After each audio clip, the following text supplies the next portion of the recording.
Muy buenas noches. Tenemos la lectura de la liturgia de la palabra del día martes 31 de diciembre de la octava de Navidad en el ciclo C. Muy bien, compartimos entonces nuestra pantalla para el misal popular.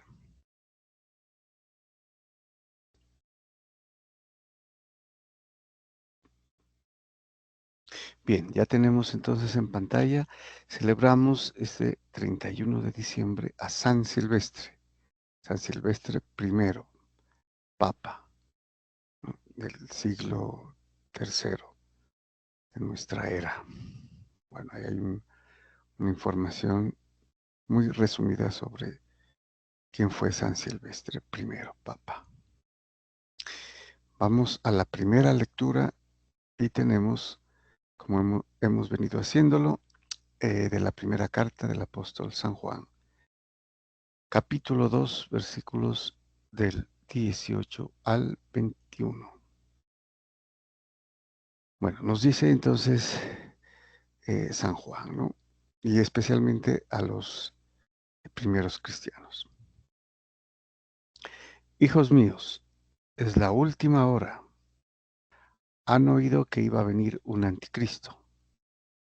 Pues bien, muchos anticristos han aparecido, por lo cual nos damos cuenta de que es la última hora. Bueno, aquí hay que hacer una observación importante, y es que San Juan es el único que utiliza el término anticristo, ¿no?, y lo explica muy bien. Entonces, el anticristo para San Juan, pues no es una sola, ¿no?, persona, son varios, posiblemente una comunidad, un grupo.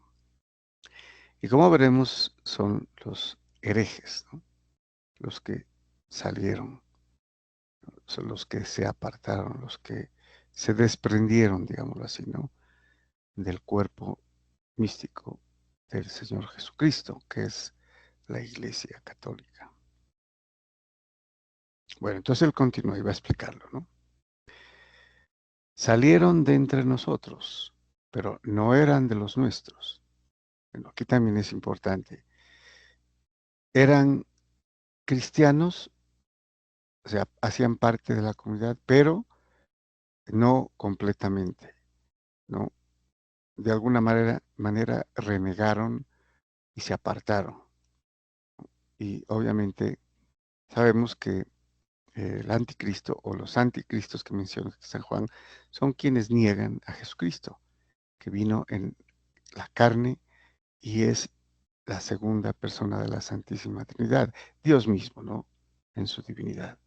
Tomó carne humana, se hizo como nosotros. Entonces, a quienes niegan esto, pues obviamente les llama San Juan anticristos, porque son contra Cristo, ¿no? Bueno, continúa.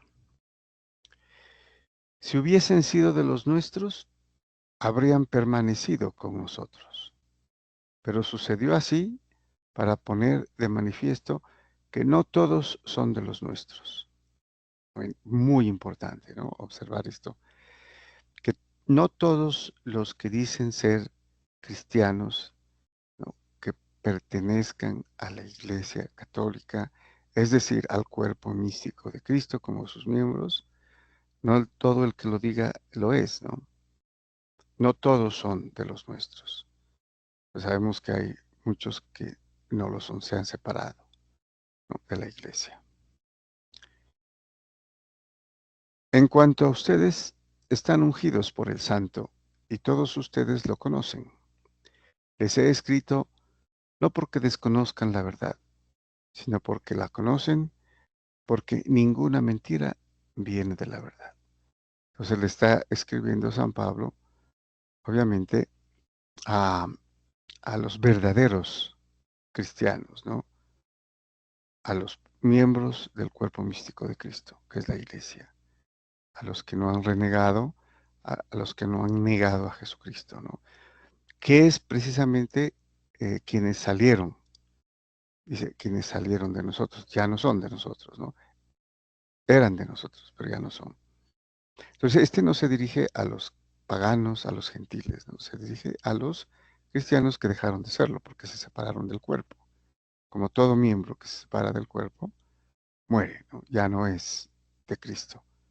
Entonces, aquí es importante la metáfora que utiliza San Juan en el capítulo 15, ¿no? ¿No? Y lo dice el Señor, yo soy la vid y ustedes son mis ramas, mis racimos que dan fruto, ¿no? Pero si están conmigo, si están, se hacen parte del árbol, ¿no? De la vid. Porque si se separan, mueren. Ya no están alimentados por la savia de la vid para producir la uva, ¿no? Se los corta, se los quema. Bueno, muy bien. Vamos entonces a eh, al Salmo responsorial. Tenemos el Salmo 95, cuyo responso es: alegres el cielo, goce la tierra. Este es también otro salmo eh, de alabanza, ¿no? De, de alegría, de acción de gracias. Se canta al Señor, no se lo alaba. Y eh, prácticamente estos salmos son corticos. Inicialmente invita al pueblo, ¿no? Al pueblo judío, al pueblo de Dios, al primer pueblo de Dios, para que lo haga, ¿no? Alabe, cante, le dé gracias. Luego lo hace a todas las naciones y luego hace la invitación a toda la naturaleza. Nosotros veremos el primero y el tercer caso. Entonces dice el salmista: canten al Señor un cántico nuevo, cante al Señor toda la tierra, canten al Señor, bendigan su nombre, proclamen día tras día su victoria. Alegres el cielo, goce la tierra, retumbe el mar y cuanto lo llena, vitoreen los campos y cuanto hay en ellos, aclamen los árboles del bosque. Delante del Señor que ya llega a regir la tierra, regirá el orbe con justicia y los pueblos con fidelidad. Entonces vemos que no solamente es a los hombres, ¿no? A los pueblos, a las naciones, incluido el pueblo judío, ¿no? Sino a toda la naturaleza. Alegres el cielo, goce la tierra, retumbe el mar y cuanto lo llena. Esto, toda la creación. Bueno, entonces un salmo de alabanza, ¿no? De acción de gracias. Y vamos al Evangelio. El Evangelio tenemos a San Juan, capítulo primero, versículos del 1 al 18. Bueno, este también es bastante conocido. Es el pasaje más eh, teologal, digamos así, ¿no? Como prólogo, y que se habla del verbo como divinidad antes de la creación y también al verbo encarnado, ¿no? Que es el principio de toda la creación y el creador de todo. Bueno, entonces nos dice San Juan: en el principio existía el verbo, y el verbo estaba junto a Dios, y el verbo era Dios. Bueno, en esta versión utiliza el verbo, pero también otras versiones utilizan la palabra, ¿no? Por ejemplo, dirían: en el principio existía la palabra, y la palabra estaba junto a Dios o con Dios, y el verbo era Dios, la palabra era Dios. Sí, es interesante la metáfora del lenguaje, ¿no? En este caso, tenemos el verbo como una palabra, ¿no? Que es la que se expresa. Podemos hacer, creo que lo vimos en otro pasaje también, ¿no? Que utiliza eh, este mismo capítulo y versículos. Entonces, el verbo, el Hijo, el Padre, quien habla a través del verbo. Y ese verbo hace lo que significa, realiza, es un verbo activo, ¿no? Y se encarna. El creador de todo, por quien todo fue hecho, se encarna, toma carne humana como la nuestra y realiza el acto más grande de amor, ¿no? Que solamente Dios lo puede hacer para perdonar los pecados, para limpiar, ¿no? Lo que estaba perdido. Bueno, continuamos con el pasaje de San Juan. Entonces, retomemos, ¿no? En el principio existía el verbo y el verbo estaba junto a Dios y el verbo era Dios. Él estaba en el principio junto a Dios. Por medio de él se hizo todo, por medio del verbo, ¿no? Y sin él no se hizo nada de cuanto se ha hecho. Podemos tener aquí un eco en el Génesis, ¿no? Primer capítulo del Génesis, el versículo 3. Y Dios dijo, hágase la luz, y se hizo la luz, ¿no? Entonces, habla el Padre, su palabra realiza y crea. Bueno, continuamos. En él estaba la vida, y la vida era la luz de los hombres, y la luz brillaba en la tiniebla, y la tiniebla no lo recibió. Surgió un hombre enviado por Dios que se llamaba Juan, Juan el Bautista. Este venía como testigo para dar testimonio de la luz, para que todos creyeran por medio de él. No era él la luz, sino el que daba testimonio de la luz. O sea, San Juan era el precursor, digámoslo, ¿no? Que venía a anunciar la llegada de, del Mesías. El Verbo era la luz verdadera que alumbra a todo hombre viniendo al mundo. En el mundo estaba, el mundo se hizo por medio de él y el mundo no lo conoció.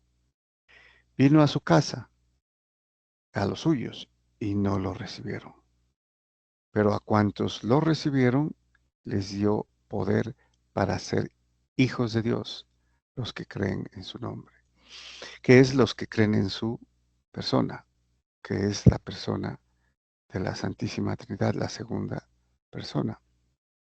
Entonces, a quienes los recibieron, les dio poder para ser hijos de Dios. No los hizo hijos de Dios, ¿no? Sino que les dio poder. Aquí hay que entender que el poder está en la decisión de hacerse parte del cuerpo místico de Cristo a través del sacramento, ¿no? Entonces, en ese sentido tenemos el poder. Y los padres lo hacen por sus hijos, ¿no? Y en esa época, ya adultos, pues obviamente los primeros cristianos se hacían, los primeros creyentes, ¿no? Tomaban la decisión y se empoderaban, ¿no? A través del sacramento para ser hijos de Dios. Bueno, entonces estos no han nacido de sangre, ni deseo de carne, ni deseo de varón, sino que han nacido de Dios. Y el Verbo se hizo carne y habitó entre nosotros. Y hemos contemplado su gloria, gloria como del unigénito del Padre, lleno de gracia y de verdad. Juan da testimonio de él y grita diciendo, este es de quien dije, el que viene detrás de mí se ha puesto delante de mí porque existía antes que yo. Bueno, sabemos que la diferencia del nacimiento entre Juan el Bautista y Jesús es de 6 meses, ¿no? O sea, primero nació Juan el Bautista, a los 6 meses nació Jesucristo. Entonces Juan es mayor, ¿no? Pero aquí lo dice no refiriéndose a esa edad cronológica, sino al origen y a la naturaleza, ¿no? Este es el de quien dije, el que viene detrás de mí, se ha puesto delante de mí porque existía antes que yo.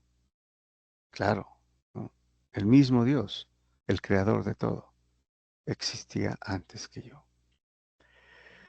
Pues de su plenitud todos hemos recibido gracia tras gracia, porque la ley se dio por medio de Moisés. La gracia y la verdad nos han llegado por medio de Jesucristo. A Dios nadie lo ha visto jamás. Dios unigénito, que está en el seno del Padre, es quien lo ha dado a conocer. Bueno, entonces, ¿quién dio a conocer la naturaleza del Padre? ¿No? De Dios mismo, Jesucristo, encarnado, hecho hombre como nosotros. ¿No? Nos vino a hacer conocer el amor del Padre a través de él. ¿No? Y a través de esta, eh, la máxima, digamos, prueba de amor. Solamente Dios puede, ¿no?, hacer para eh, perdonar los pecados y salvar lo que estaba perdido.